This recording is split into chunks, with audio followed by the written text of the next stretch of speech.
সামনে থেকে ইনকাম তো আছে 1500 টাকা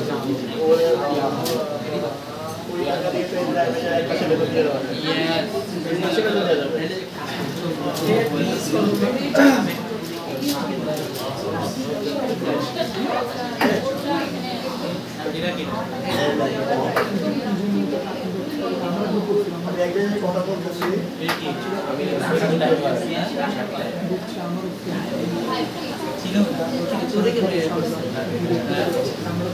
আচ্ছা দেখো ভালো করে সাইডটা বড় হয়ে গেছে আগা ছিল আমি এই কোম্পানির সাথে কথা বলতে তো আজকে বেসিক্যালি আমরা হচ্ছে যে টপিকটা স্টার্ট করব খুবই ইম্পর্টেন্ট টপিক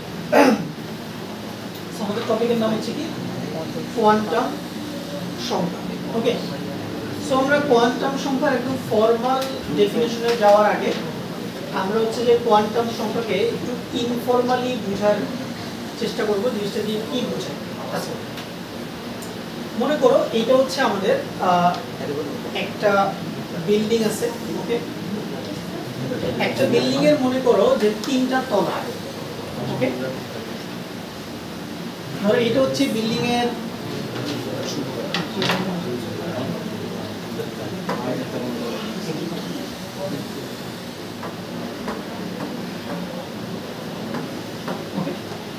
ধরো এটা হচ্ছে আমাদের এই যে নিচের যে ফ্লোরটা আছে এইটা ধরো আমাদের বিল্ডিং এর একতলা প্রথম তলা এটা আমরা বলতে পারি ফার্স্ট ফ্লোর ওকে ভালো করে দেখো তাই এটা হচ্ছে আমাদের বিল্ডিং এর ফার্স্ট ফ্লোর এরপর এইটা দেখো এটা মনে করো আমাদের বিল্ডিং এর সেকেন্ড ফ্লোর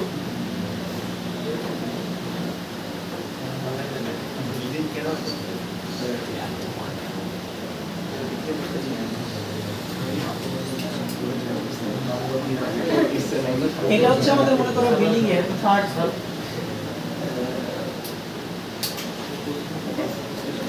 আচ্ছা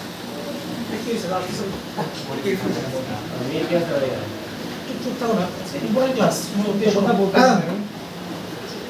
দেখো তাহলে মনে করো একটা বিল্ডিং এর তোমার তিনটা তলা আছে first floor second floor third ওকে এটা হচ্ছে আমাদের বিল্ডিং এর মেইন স্ট্রাকচার এখন আমাকে বলো একটা বিল্ডিং এর প্রতিটা ফ্লোরে কিছু ফ্ল্যাট থাকবে না একটা বিল্ডিং এর প্রতিটা ফ্লোরে কি থাকবে কিছু ফ্ল্যাট থাকবে মানে কিছু বাসা থাকবে ওকে তো আমরা এখানে আচ্ছা তাহলে মনে করো যে আমাদের বিল্ডিং এর যে ফার্স্ট ফ্লোর আছে এইখানে মনে করো একটা ফ্ল্যাট আছে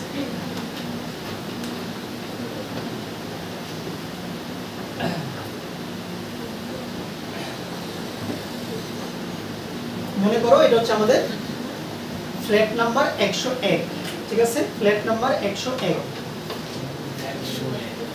যেমন আমরা ফ্ল্যাটের নামকরণ করি না যেমন এক তলায় থাকলে 101 102 দুই তলায় থাকলে 201 202 203 এভাবে নামকরণ করি তাহলে মনে করো আমাদের বিল্ডিং এর যে ফার্স্ট ফ্লোর আছে ফার্স্ট ফ্লোরে একটাই ফ্ল্যাট আছে কয়টা ফ্ল্যাট আছে একটাই ফ্ল্যাট আছে একটাই ফ্ল্যাট আছে একটাই ফ্ল্যাট তো ফ্ল্যাটের নাম্বার কত 101 ওকে বা আচ্ছা 101 নামকরণ না করে আমরা বেটার হয় আমরা হচ্ছে যে জাস্ট বলি যে আমাদের কাছে একটাই ফ্ল্যাট আছে ওকে তাহলে ওয়ান ফ্ল্যাট ঠিক আছে তাহলে আমাদের বিল্ডিং এর একতলায় একটা ফ্ল্যাট আছে বুঝতে পারছো আমাদের বিল্ডিং এর একতলায় একটা ফ্ল্যাট আছে এবার আসো আমাদের বিল্ডিং এর দুই তলায় আসি আমরা মনে করো আমাদের বিল্ডিং এর দুই তলায় দুইটা ফ্ল্যাট আছে ওকে আচ্ছা ধরো এই যে এটা যে এইখান থেকে শুরু করে এই যে এইখান থেকে শুরু করে এদুর পর্যন্ত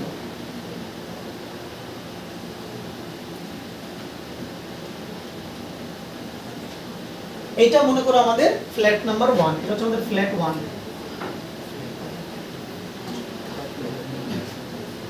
ওকে, ফ্ল্যাট 1।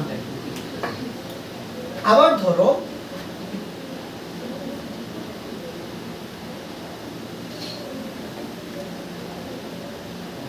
এই যে পুরাটা,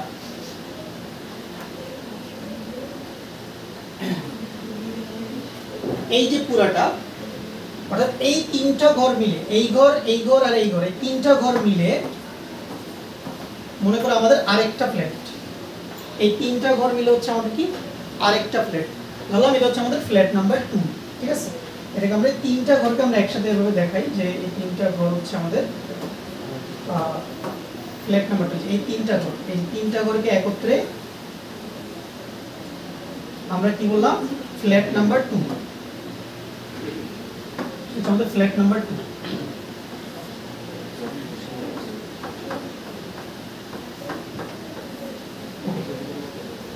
ফ্ল্যাট নাম্বার 2। তাহলে প্রথম তলায় কয়টা ফ্ল্যাট আছে? একটা ফ্ল্যাট আছে। দ্বিতীয় তলায় কয়টা ফ্ল্যাট আছে? দুইটা ফ্ল্যাট আছে, ঠিক আছে, ফ্ল্যাট আছে। আচ্ছা, এবার দেখো আমাদের যে ফ্ল্যাট 1 আছে এইটা কিন্তু কোনো অংশে বিভক্ত করা নাই, ঠিক আছে। তার মানে ফ্ল্যাট 1 এ একটাই রুম আছে। তুমি জানো যে প্রত্যেকটা ফ্ল্যাটের মধ্যে কি থাকে? কতগুলো রুম থাকে না, ঠিক আছে। যেমন করে আমাদের এই পুরো রুমটা, এই যে পুরো যে জায়গাটা, যে স্পেসটা, এইটাকে যদি আমি একটা ফ্ল্যাট চিন্তা করি তাহলে এখানে রুম কয়টা আছে? একটা। এখানে রুম কয়টা? একটাই রুম। আমাদের এই পুরো স্পেসটা কিন্তু কয়েকটা খণ্ডে বিভক্ত করা নেই, তাহলে পুরো অংশটাতে কয়টা রুম আছে? একটাই রুম আছে। এতটুকু তো বুঝছি। আচ্ছা, তাহলে দেখো আমাদের বিল্ডিং এর ফার্স্ট ফ্লোরে একটাই ফ্ল্যাট আছে এবং একটাই রুম আছে। একটা ফ্ল্যাটে একটাই রুম, যেহেতু এটা কোনো অংশে বিভক্ত করা নাই। এবার দ্বিতীয় তলায় আসি, কয়টা ফ্ল্যাট আছে? দুইটা ফ্ল্যাট আছে। কয়টা ফ্ল্যাট আছে? দুইটা ফ্ল্যাট। এটা হচ্ছে আমাদের ফ্ল্যাট নাম্বার 1। আর এই তিনটা অংশ মিলে আমাদের কি তৈরি হয়েছে? Flat number 2। Flat number 2। তাহলে এবার দেখো ফ্ল্যাট নাম্বার 2 তে কয়টা রুম আছে? তিনটা রুম আছে। তাহলে আমি কি বলতে পারি? রুম নাম্বার 1, এটাকে আমি তাহলে কি বলতে পারি? Room number 1।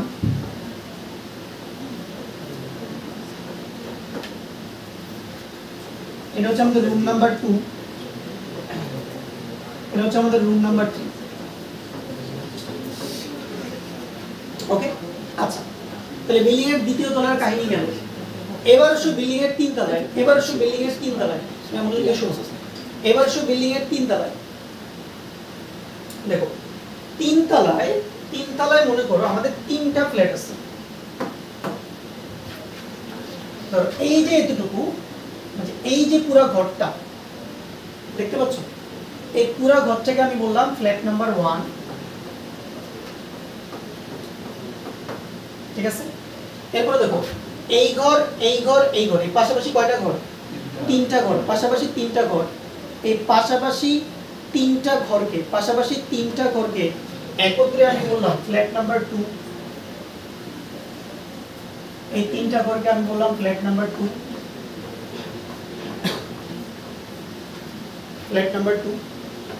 এরপরে দেখো পাশাপাশি কয়টা ঘর? 1 ঘর, 2 ঘর, 3 ঘর, 4 ঘর, 5 ঘর। পাশাপাশি 5টা ঘরকে আমি ধরলাম ফ্ল্যাট নাম্বার 3।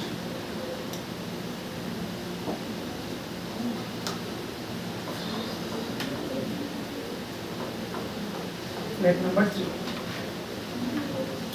তাহলে বলো প্রথম তলায় তাহলে কয়টা ফ্ল্যাট আছে? একটা ফ্ল্যাট আছে। ওকে, এবং দেখো একটা ফ্ল্যাটের রুমও কয়টা? একটাই, ঠিক আছে না? একটাই। এবার আসো দ্বিতীয় তলায়। ফ্ল্যাট কয়টা?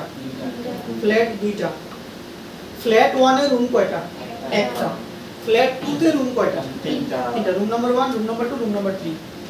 এবার আসো 3 তলায়। ফ্ল্যাট কয়টা? 3 তলায় ফ্ল্যাট কয়টা? 3টা। 3 তলায় ফ্ল্যাট 3টা। Flat number 1, flat number 2, flat number 3। এবার ফ্ল্যাট 1 এর রুম কয়টা? একটা। ফ্ল্যাট 2 তে রুম কয়টা? 3টা। কম কত দিয়ে দিটা?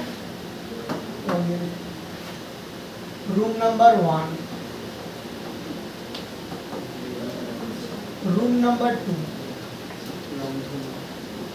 Room number 3। ওকে, আচ্ছা এরপরে এইখানে দেখো, এখানে আমি বললাম মনে করো room number 1,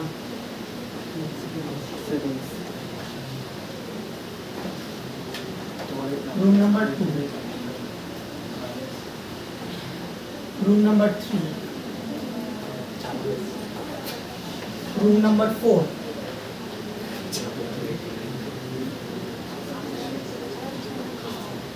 room number 5। Okay, তুমি এই জিনিসটা বুঝো, এরপরে দেখবা কোয়ান্টাম সংখ্যা তোমার দুর্ভাগ, কথাটা বুঝতে পারছো কিনা? তুমি যদি এইটা প্রপারলি বুঝতে পারো কোয়ান্টাম সংখ্যা তোমার কাছে পান্তাভাত মনে হবে, আর তুমি যদি এটা না বুঝো কোয়ান্টাম সংখ্যা তোমাকে নিয়ে খেলবে, ঠিক আছে, এলোমেলো হয়ে যাবে সব। তো দেখো,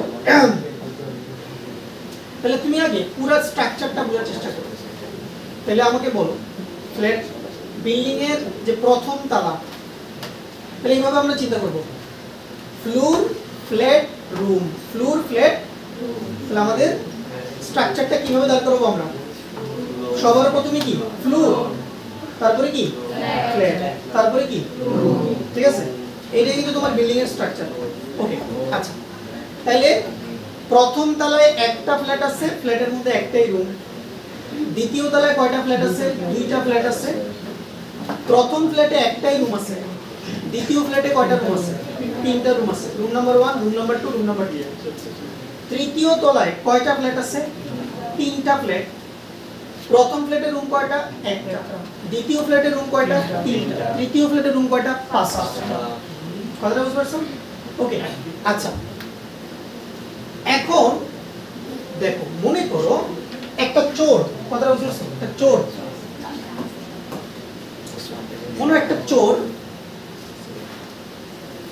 সে মনে করে চুরি করছে।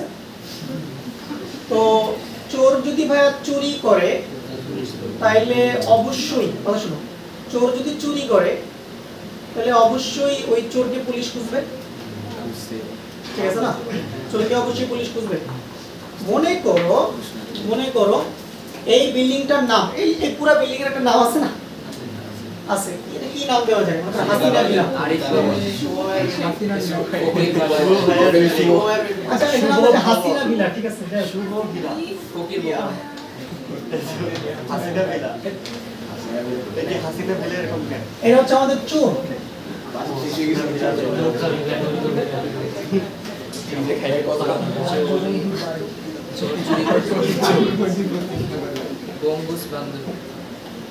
তাহলে মনে করো একজন চোর এসে এই রুমটাতে লুকাইছে। হ্যাঁ, কথা শোনো, মনোযোগ দিয়ে শোনো।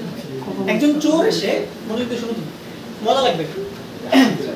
একজন চোর এসে মনে করো এই রুমটাতে লুকাইছে। হ্যাঁ, তাহলে এখন মনে করো পুলিশ চোরকে খুঁজতেছে।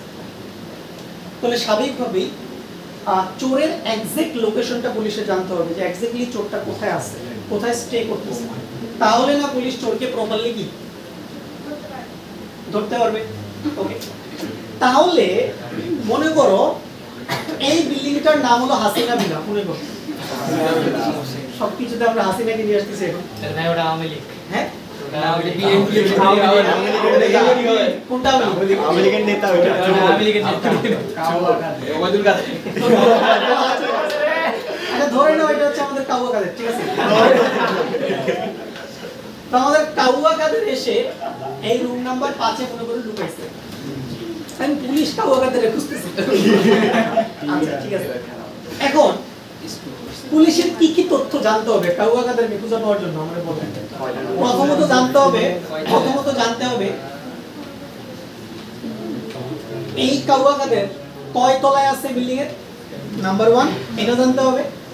আচ্ছা ঠিক আছে, এখন ধরো পুলিশে জানলো আচ্ছা কাউয়া কাদের 3 তলায় লুকাইছে। আচ্ছা 3 তলায় তো ফ্ল্যাট আছে কয়টা? 3টা। তাহলে কোন ফ্ল্যাটে আছে এটা জানতে হবে। আমরা বলো কাউয়া কাদের কোন ফ্ল্যাটে আছে? এখন কাউয়া কাদের মনে করো পুলিশ জানলো যে কাউয়া কাদের এই হাসিনা ভিলার 3 তলার 303 নম্বর ফ্ল্যাটে আছে। কয় নম্বর ফ্ল্যাটে আছে? 303 নম্বর ফ্ল্যাটে আছে, ঠিক আছে। তাহলে আমি 3 তলায় আছে এটাও জানলাম, ঠিক আছে, 3 তলায় আছে এটাও জানলাম, কত নাম্বার ফ্ল্যাটে আছে সেটাও জানলাম, 303 নাম্বার ফ্ল্যাটে আছে। এখন এই ফ্ল্যাটের ভিতরে দেওয়ার কতগুলা কি আছে, রুম আছে। মনে করো কাউ কাদের রুম নাম্বার 5 এ ঢুইকা একদম ঠিক আছে কাঁথা কাঁথা মুড়াইয়া দরজা জানলা বন্ধ করে ঢুকে আছে। তাহলে তো পুলিশের এইটাও জানতে হবে, যে কাউ কাদের কত নাম্বার রুমে লুকায় আছে নাকি। তাহলে কয়টা ডেটা লাগবে পুলিশের, বলো? 3টা। কাউ কাদেরকে খুঁজে পাওয়ার জন্য পুলিশের 3টা তথ্য দরকার, যে সে কয় তলায় আছে, 3 তলায় আছে, কয় তলায় আছে, 3 তলায় আছে। 3 তলার কত নাম্বার ফ্ল্যাটে আছে, 303 নাম্বার ফ্ল্যাটে আছে, 303 নাম্বার ফ্ল্যাটে আছে। ওকে, এরপরে কি জানতে হবে, 303 নাম্বার ফ্ল্যাটের রুম নাম্বার কততে আছে, 5 এ স্টে করতেছে। কথাটা বুঝতে পারছো কিনা? ওকে, সো তার মানে আমি যদি এই চোরের এক্সাক্ট লোকেশন খুঁজে বের করতে চাই এই বিল্ডিং এর ভিতরে, তাহলে কয়টা তথ্য তোমার জানা লাগবে বলো? কয়টা তথ্য জানতে হবে? 3টা তথ্য তোমার জানা লাগবে। কথাটা বুঝতে পারছো কিনা? ওকে, অর্থাৎ আমি তোমাকে এইটাই বুঝাতে চাচ্ছি যে একটা চোরকে খুঁজে পাওয়ার জন্য 3টা ডেটা লাগে পুলিশের কাছে। ওকে, তাহলে আমরা যদি এখন এই সেম স্ট্রাকচারটার সাথে আমরা আমাদের পরমাণুর স্ট্রাকচারকে মিলানোর চেষ্টা করি, তাহলে আমাকে বলো যে একটা পরমাণুর ভিতরে আমরা কাকে খুঁজবো? আমাকে বলো একটা পরমাণুর ভিতরে আমরা কাকে খুঁজবো? একটা পরমাণুর ভিতরে আমরা অলওয়েজ ইলেকট্রনকে খুঁজবো। কাকে খুঁজবো? আমরা অলওয়েজ ইলেকট্রনকে খুঁজবো। যে আমরা এটা বের করার চেষ্টা করব যে পরমাণুর অভ্যন্তরে ইলেকট্রন এক্স্যাক্টলি কোথায় আছে। কথাটা বুঝতে পারছি না? তুমি আইডিয়াটা ম্যাচ করার ট্রাই করো। এইখানে তো আমরা তোমাকে একটা মানে এক্সাম্পল দিলাম আর যাতে করে তোমার আন্ডারস্ট্যান্ডিংটা ক্লিয়ার হয়। ঠিক আছে, এইখানে যেমন চোরকে খোঁজার জন্য কয়টা ডেটা লাগতেছে? 3টা ডেটা লাগতেছে। তাহলে আমি যদি পরমাণুর অভ্যন্তরে কোনো ইলেকট্রনকে খুঁজে পেতে চাই তাহলেও কয়টা ডাটা লাগবে? 3টা ডাটা লাগবে। কয়টা ডেটা লাগবে? 3টা ডেটা। আচ্ছা, প্রথম ডেটাটা কি বলো? ফ্লোর। কি লাগবে? ফ্লোর। এই ফ্লোরকে আমরা কম্পেয়ার করব। দেখো, এই ফ্লোরকে আমরা কম্পেয়ার করব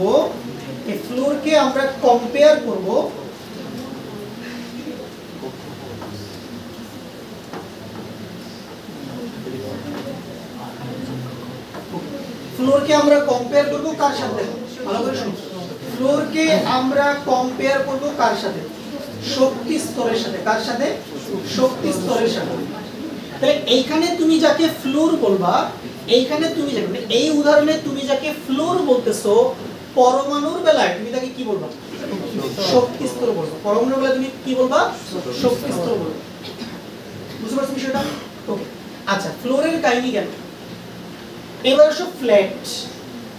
এই ফ্ল্যাটকে আমরা তুলনা করব, দেখো এই ফ্ল্যাটকে আমরা তুলনা করব উপশক্তি স্তরের সাথে।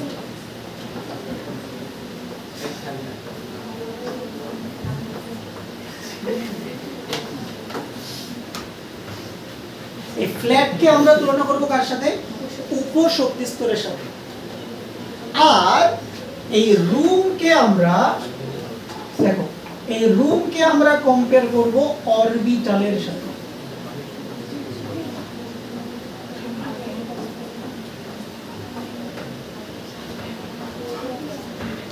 তাহলে দেখো, তাহলে এই চোরকে খোঁজার জন্য কয়টা ডাটা লাগছে আমার কাছে? সে কত তলায় আছে জানতে হয়েছে, কত নাম্বার ফ্ল্যাটে হয়েছে সেটা জানতে হয়েছে, কত নাম্বার রুমে আছে সেটা জানা লাগছে। কয়টা ডেটা? 3টা ডাটা। তাহলে সিমিলারলি তুমি যদি কোনো একটা পরমাণুর অভ্যন্তরে কোনো একটা ইলেকট্রনকে খুঁজে পেতে চাও তাহলেও তোমার কয়টা তথ্য লাগবে? 3টা তথ্য লাগবে। কি কি? সবার প্রথমে জানতে হবে ইলেকট্রনটা কোন শক্তি স্তরে আছে। তাহলে মনে করো আমি যদি এখন এই জায়গায় কাউয়া কাদের জায়গায় একটা ইলেকট্রনের চিন্তা করি, তাহলে আমি কি বলবো বলো তো? ইলেকট্রন কত নাম্বার শক্তি স্তরে আছে? ইলেকট্রন কত নাম্বার ফ্লোরে আছে? 3 নাম্বার ফ্লোরে আছে। তার মানে ইলেকট্রন কত নাম্বার শক্তি স্তরে আছে? 3 নাম্বার শক্তি স্তরে আছে। কথাটা বুঝতে পারছো? ওকে, আচ্ছা এবার দেখো 3 নাম্বার শক্তি স্তরে কয়টা ফ্ল্যাট আছে? 3টা flat. Flat number 1, flat number 2, flat number 3। কথাটা বুঝতে পারছো কিনা? তাহলে ফ্ল্যাটকে ভাইয়া কার সাথে কম্পেয়ার করছি? ফ্ল্যাটকে কার সাথে কম্পেয়ার করছি? উপশক্তি স্তরের সাথে কম্পেয়ার করছি। কথাটা বুঝতে পারছো কিনা? তাহলে আমাদের ইলেকট্রন 3 নাম্বার শক্তি স্তর আছে, 3 নাম্বার শক্তি স্তরের আন্ডারে ফ্ল্যাট 3 কি উপশক্তি স্তরে আছে। আমি আপাতত উপশক্তি স্তরের নাম দিচ্ছি না, আমি তোমাকে প্রতীকীভাবে বুঝাচ্ছি। যখন আইডিয়াটা ক্লিয়ার হয়ে যাবে তারপরে আমরা নাম দিব। কথাটা বুঝতে পারছো কিনা? ওকে, শক্তি স্তরের নাম দিব, উপশক্তি স্তরের নাম দিব, অরবিটালের নাম দিব, এগুলোর কাহিনী পরে। আগে তুমি মূল আইডিয়াটা বুঝতে পারলে এরপরে নাম দিলে তুমি এমনি বুঝবা। তাহলে দেখো, তাহলে ইলেকট্রন কোথায় আছে? 3 নাম্বার শক্তি স্তরে আছে। 3 নাম্বার শক্তি স্তরের ফ্ল্যাট 3 কি উপশক্তি স্তরে আছে। আচ্ছা, তাহলে শক্তি স্তর জেনে গেলাম, উপশক্তি স্তর জেনে গেলাম। এবার আসো, ফ্ল্যাট 3 এর ভিতরে কয়টা রুম আছে? 5টা রুম আছে। তাহলে আমি যেটা বলতে পারবো যে ইলেকট্রন 3 নাম্বার শক্তি স্তরের ফ্ল্যাট 3 উপশক্তি স্তরের রুম নাম্বার 5 অরবিটালে অবস্থান করছে। ঠিক আছে কিনা? তাহলে এইভাবে বলা যাবে না? তাহলে এটা হচ্ছে ইলেকট্রনের এক্সাক্ট লোকেশন। আমি যদি বলি যে ইলেকট্রন 3 নাম্বার ফ্লোরে আছে, তাহলে এটা কি হইলো? এটা তো ইলেকট্রনের এক্সাক্ট লোকেশন হইলো না, কারণ ইলেকট্রন তো ফ্ল্যাট নাম্বার 1 এও থাকতে পারে, ফ্ল্যাট নাম্বার 2 তেও থাকতে পারে, কি ফ্ল্যাট নাম্বার 3 তেও থাকতে পারে। তাহলে তোমাকে এইটাও বলতে হবে সে কত নাম্বার ফ্ল্যাটে আছে। ধরো সে ফ্ল্যাট 3 তে আছে, কারণ এইটা দিয়েও কিন্তু ইলেকট্রনের এক্সাক্ট লোকেশন পাওয়া যাবে না, বিকজ ফ্ল্যাট 3 তে আবার রুম কয়টা আছে? 5টা। তাহলে তোমাকে এইটাও পাশাপাশি বলতে হবে যে ইলেকট্রন এক্স্যাক্টলি কোন রুমে অবস্থান করছে।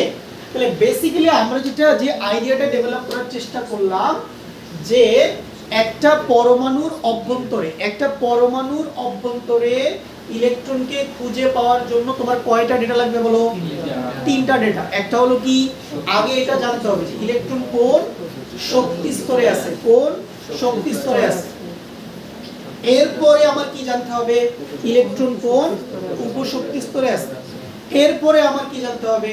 ইলেকট্রন কোন অরবিটালে আছে। তাহলে আমি যদি 3টা ডেটা প্রপারলি জানতে পারি তাহলেই আমি কি পেয়ে যাব? ইলেকট্রনের এক্সাক্ট লোকেশন পেয়ে যাব। আর এই যে আমরা বলতেছি যে ইলেকট্রন কোন শক্তি স্তরে আছে, তাহলে শক্তি স্তরকে আমরা একটা সংখ্যা দিয়ে প্রকাশ করব। কথাটা বুঝতে পারছো কিনা? এরপরে দেখো, আমরা এটা বুঝতে পারলাম যে ইলেকট্রন কোন উপশক্তি স্তরে আছে, তাহলে উপশক্তি স্তরকে আমরা কি দিয়ে প্রকাশ করব? একটা সংখ্যা দিয়ে প্রকাশ করব। আবার আমরা বলতেছি যে ইলেকট্রন কোন অরবিটালে আছে, এই অরবিটালটাকে আমরা কি দিয়ে প্রকাশ করব? একটা সংখ্যা দিয়ে প্রকাশ করব। আর এই সংখ্যাগুলা কি একটু ফ্যান্সি নাম দেওয়া হয়েছে, কি নাম? কোয়ান্টাম সংখ্যা, আর কিছুই না। ঠিক আছে, কোয়ান্টাম সংখ্যা শুনতে মনে হয় কি না কি, আলটিমেটলি কিছুই না। কোয়ান্টাম সংখ্যা হচ্ছে কিছু সংখ্যা যেগুলো দিয়ে পরমাণুর অভ্যন্তরে কার লোকেশন খুঁজে বের করা হয়, ইলেকট্রনের এক্সাক্ট লোকেশন খুঁজে বের করা হয়। তোমাকে একটু পরে আমি কোয়ান্টাম সংখ্যার সংজ্ঞা দেখাবো, অনেক কমপ্লেক্স ডেফিনেশন।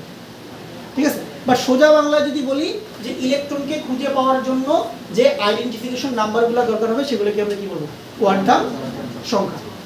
ওকে, তাহলে চলো আমরা একটু বোঝার চেষ্টা করি। তাহলে বলো, এটা হচ্ছে আমাদের কি ফার্স্ট ফ্লোর, তার মানে নিচেরটা কি প্রথম শক্তি স্তর, নিচেরটা কি প্রথম শক্তি স্তর। দেখো তো এখানে কোনো ভাগ আছে? প্রথম ফ্ল্যাটে কোনো ভাগ আছে? কোনো ভাগ নাই। এর মানে হচ্ছে প্রথম শক্তি স্তরে উপশক্তি স্তরে কয়টা?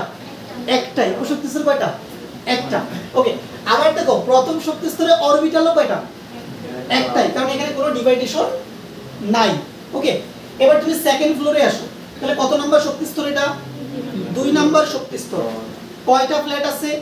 2টা ফ্ল্যাট। কয়টা ফ্ল্যাট? 2টা ফ্ল্যাট। তাহলে উপশক্তি স্তর কয়টা? 2টা। ওকে, এবার দেখো ফ্ল্যাট নাম্বার 1 এ কোনো ভাগ আছে? কোনো ভাগ নাই, তার মানে এখানে অরবিটাল কয়টা? একটা। বাট ফ্ল্যাট 2 তে কয়টা ভাগ আছে? 3টা ভাগ আছে, room number 1, room number 2, room number 3। তাহলে 2 নাম্বার উপশক্তি স্তরে অরবিটাল কয়টা? মানে এই যে ফ্ল্যাট নাম্বার 2 যে উপশক্তি স্তরটা আছে এখানে অরবিটাল কয়টা? 3টা। এখানে অরবিটাল কয়টা? 3টা। এবার তুমি তৃতীয় শক্তি স্তরে আসো। তৃতীয় শক্তি স্তরে ফ্ল্যাট কয়টা? তিনটা। তার মানে উপশক্তি স্তর কয়টা? তিনটা। এবার দেখো ফ্ল্যাট নাম্বার 1 এ কোনো ভাগ আছে? কোনো ভাগ নাই। তার মানে এখানে অরবিটাল কয়টা? একটা।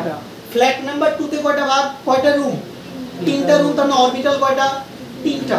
ফ্ল্যাট নাম্বার 3 তে দেখো, ফ্ল্যাট নাম্বার 3 তে দেখো রুম কয়টা? পাঁচটা। তাহলে অরবিটাল কয়টা? পাঁচটা। তাহলে বলো প্রথম শক্তি স্তরে অরবিটাল কয়টা আছে? একটা। দ্বিতীয় শক্তি স্তরে অরবিটাল কয়টা? চারটা। তৃতীয় শক্তি স্তরে অরবিটাল কয়টা? 9টা। তুমি হিসাব করে দেখো। জাস্ট তুমি ঘরগুলো হিসাব করলে হচ্ছে। বুঝতে পারছো বিষয়টা? ক্লিয়ার সবার? ওকে, চলো এখন মোটামুটি আমরা কোয়ান্টাম সংখ্যার মেইন বেসিক বুঝে গেছি। এখন আমি তোমাকে যা যা পড়াবো দেখো তুমি স্মুথলি সব বুঝে গেছো। চলো এখন আমরা একটু ফর্মাল ডেফিনিশন দিই। হ্যাঁ, একটু ফর্মাল ডেফিনিশন দিই। ওকে, মনে করো তোমাকে কি বলা হলো?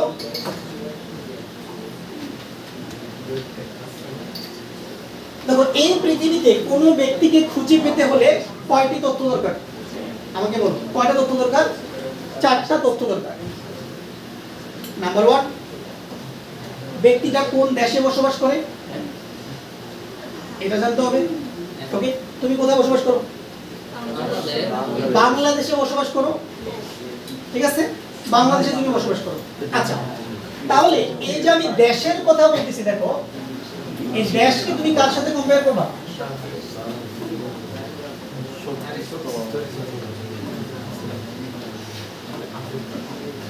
দেশকে তুমি কার সাথে কম্পেয়ার করবা? শক্তি স্তরের সাথে কম্পেয়ার করবা।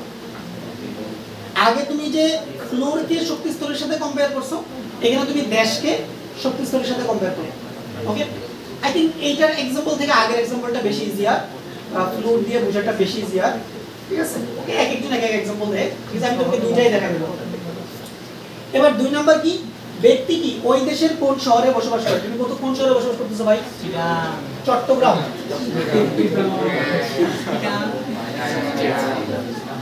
সিটি, ঠিক আছে না? তাহলে এই শহরকে তুমি কার সাথে কম্পেয়ার করবা? কি রে ভাই বুঝলাম।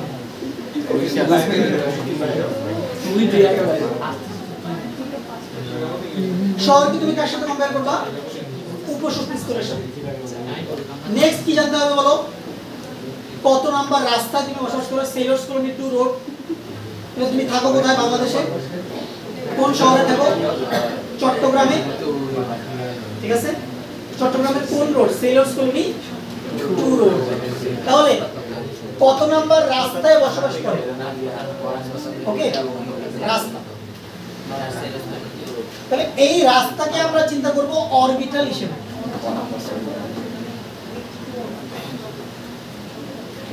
লোকটার বাড়ির নং নিয়ে আমরা এখন আপাতত কোনো কথা বলবো না। আমরা জানি যে প্রতিটা রাস্তা বাড়ির একটা নাম থাকে। যেমন ধরুন সেলস কলোনি 2 রোডের নাম হচ্ছে, এখানে বিল্ডিং আছে নাদিম বিরা। ঠিক আছে, ওকে। তারপর হচ্ছে আরেকটা বিল্ডিং আছে পাশে দেখো রশিদা বিরা, এরকম।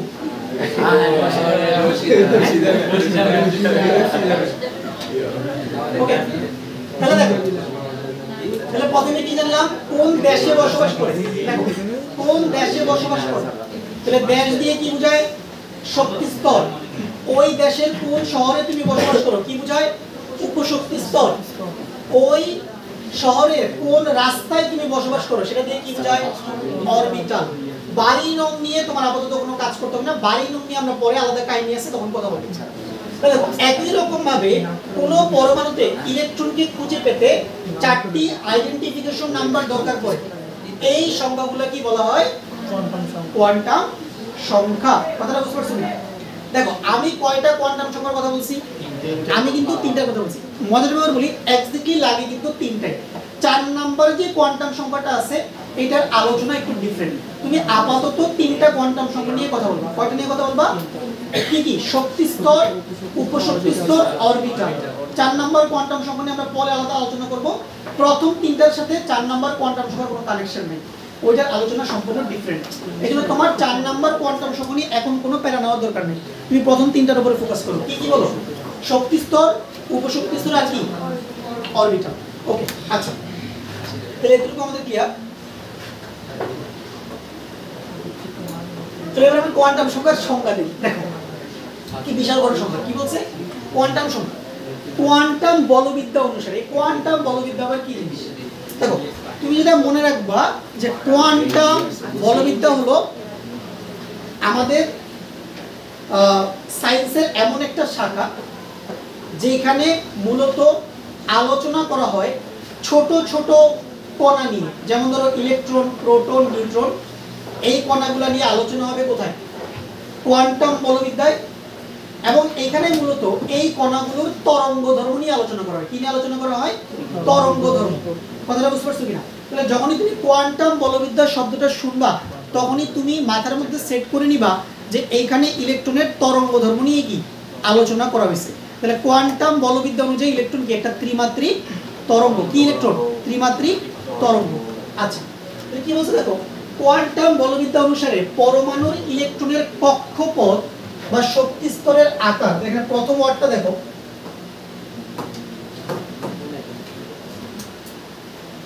এই যে প্রথম ওয়ার্ডটা কি বলতো? আকার। প্রথম ওয়ার্ডটা কি? আকার। তাহলে প্রথম ওয়ার্ডটা কি পেলাম? তুমি ফোকাস করো আকার। আকার, এই আকার দিয়ে কি বোঝায় দেখো, আকার দিয়ে কি বোঝায়? আকার দিয়ে বোঝায় শক্তি স্তর। আকার দিয়ে কি বোঝায়? একটু আগে তুমি পড়ছো না শক্তি স্তর, তাহলে আকার দিয়ে কি বোঝাবে? শক্তি স্তর বোঝাবে। শক্তি স্তর বোঝাবে। ওকে, এবার আসো, এবারে কি বলছে? নেক্সট একটা কি বলছে? আকার কমা কি? আকৃতি। আকার কমা কি? আকৃতি। এই আকৃতি দিয়ে কি বোঝাবে? তুমি নিজে বলো, আকৃতি দিয়ে কি বোঝাবে? উপশক্তি স্তর। আকৃতি দিয়ে কি বোঝাবে? উপশক্তি স্তর। ওকে, তাহলে এই যে শক্তি স্তরকে কি সুন্দর করে লিখছে আকার। এখন কেউ যদি এসে এই ডেফিনিশন পড়ে সে তো কিছুই বুঝবে না, কারণ এটা অনেক বেশি ফর্মাল সংজ্ঞা। কথাটা বুঝতে পারছো? বইয়ের ভাষায় এভাবে তোমাকে পরীক্ষার খাতায় লিখতে হবে। তুমি বুঝবা ইনফরমালি, কিন্তু লিখবা কি? তোমাকে পড়াশোনা করতেই হবে। তুমি সবকিছু বুঝবা ইনফরমালি, কিন্তু পরীক্ষার খাতায় তখন কি তুমি লিখবা যে এরকম একটা বিল্ডিং নিছি, এখানে কাগজে লুকায় আছে, এগুলো লিখলে হবে? এগুলো লিখলে তো স্যার তোমার খাতা ছিঁড়ে ডাস্টবিনে ফেলে দিবে। ঠিক আছে, আমাদের পরীক্ষার খাতায় শুরু করে লিখতে হবে। আচ্ছা, স্যার যদি আমি লিখ না করে তাহলে আকার পাইলাম, আকৃতি পাইলাম, ও কক্ষপথে ত্রিমাত্রিক দিকবিন্যাস। তাহলে নেক্সট ওয়ার্ডটা কি দেখো? ইএমপি হলে ফুল নাম্বার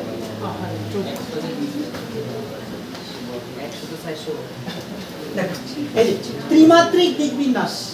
এই ত্রিমাত্রিক দিকবিন্যাস দিয়ে কি বোঝায়? অরবিটাল বোঝায়। ঠিক আছে কিনা? তাহলে তুমি ম্যাচ করার ট্রাই করো। আমরা যে সিরিয়ালে পড়ছি শক্তি স্তর, উপশক্তি স্তর, তারপরে কি অরবিটাল। আমরা এখানে কি সিরিয়ালে বলছি? আকার, তারপরে কি আকৃতি, তারপরে কি ত্রিমাত্রিক দিকবিন্যাস। তাহলে আকার দিয়ে কি বোঝায়? শক্তি স্তর। আকৃতি দিয়ে কি বোঝায়? উপশক্তি স্তর। আর ত্রিমাত্রিক দিকবিন্যাস দিয়ে কি বোঝায়? অরবিটাল। সিম্পল। বিন্যাস নির্দেশক পরস্পর সম্পূর্ণযুক্ত তিনটি রাশি রয়েছে। এরপরে দেখো, এছাড়া পারমাণবিক বর্ণালীর সূক্ষ্ম গঠন বিশ্লেষণের জন্য ইলেকট্রনের অক্ষ বরাবর ঘূর্ণন প্রকাশক চতুর্থ রাশি রয়েছে। এইটা নিয়ে তোমার এখন চিন্তা করতে হবে, এটা আমি পরে তোমাকে ডিটেইলসে বুঝাবো। ঠিক আছে, এই চারটি রাশিকে কি বলা হয়? কোয়ান্টাম সংখ্যা বলা হয়। এই চারটি কোয়ান্টাম সংখ্যার নির্দিষ্ট মান দ্বারা একটি পরমাণুতে প্রতিটি আবর্তনশীল ইলেকট্রনের শক্তি ও অবস্থানের সঠিক ও পূর্ণাঙ্গ বর্ণনা দেয়া যায়। তাহলে কেউ যদি তোমাকে জিজ্ঞেস করে ভাই যে কোয়ান্টাম সংখ্যা দিয়ে অ্যাকচুয়ালি কি বোঝায়, তাহলে তুমি কি বলবা? তুমি বলবা যে ভাইয়া পরমাণুর অভ্যন্তরে ইলেকট্রনের প্রকৃত অবস্থান খুঁজে বের করার জন্য যেই সংখ্যাগুলো ব্যবহৃত হয় তাকে কি বলা হয়? কোয়ান্টাম সংখ্যা। তাহলে তোমার কয়টা সংখ্যা লাগবে? তিনটা। কয়টা সংখ্যা লাগবে? তিনটা। প্রথম সংখ্যা দিয়ে কি বোঝাবে? শক্তি স্তর। দ্বিতীয় সংখ্যা দিয়ে কি বোঝাবে? উপশক্তি স্তর। আর তৃতীয় সংখ্যা দিয়ে কি বোঝাবে? অরবিটাল। সিম্পল, তিনটা সংখ্যা লাগবে। ঠিক আছে, শক্তি স্তর, উপশক্তি স্তর, অরবিটাল। আচ্ছা, এখন দেখো এই চারটা কোয়ান্টাম সংখ্যার কিছু সুন্দর নাম আছে, ফ্যান্সি ওয়ার্ড আছে। এগুলোর নাম কি কি দেখো? প্রথমটার নাম কি? প্রধান কোয়ান্টাম সংখ্যা। প্রথম কোয়ান্টাম সংখ্যার নাম কি? প্রধান কোয়ান্টাম সংখ্যা। এটাকে কি দিয়ে প্রকাশ করা হয়? Small n। স্মল n এর ইংরেজি কি? Principal quantum number. তাহলে বলো প্রধান কোয়ান্টাম সংখ্যা দিয়ে কি বুঝবো? শক্তি স্তর। সিম্পল, সিরিয়াল সেম থাকবে। প্রধান কোয়ান্টাম সংখ্যা দিয়ে কি বুঝবো? শক্তি স্তর। ওকে, দুই নাম্বার কি বলছে? সহকারী কোয়ান্টাম সংখ্যা। এটাকে প্রকাশ করা হয় স্মল l দিয়ে। স্মল l এর ইংরেজি কি লাগবে? দুটো ইংরেজি আছে, একটা হচ্ছে তোমার অ্যাজিমুথাল, আর একটা কি ইংরেজিটা কি? অ্যাজিমুথাল বা সাবসিডিয়ারি কোয়ান্টাম নাম্বার। এখন তোমার যদি ইংলিশ মনে না থাকে প্রবলেম নাই, তুমি বাংলা বলো। বাংলা নাম কি? সহকারী কোয়ান্টাম সংখ্যা। কোন প্রতীক দিয়ে প্রকাশ করা হয়? স্মল এল। স্মল এল, কথাটা বুঝতে পারছো? স্মল এল। ওকে, তাহলে সহকারী কোয়ান্টাম সংখ্যা দিয়ে কি বুঝবো? উপ শক্তি স্তর। তাহলে এন দিয়ে, স্মল এন দিয়ে আমরা কি বুঝবো? শক্তি স্তর। স্মল এল দিয়ে আমরা কি বুঝবো?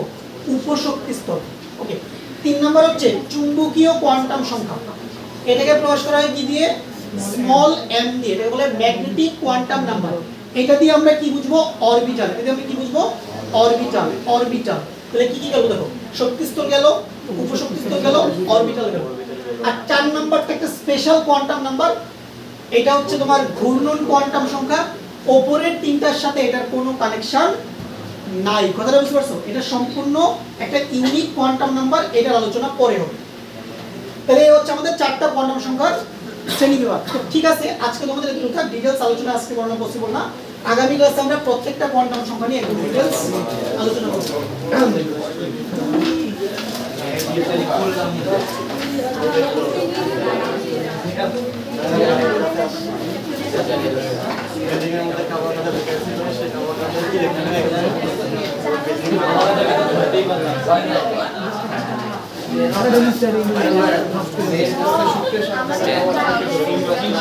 বাইরে লোক কেউ দিতে পারবে না।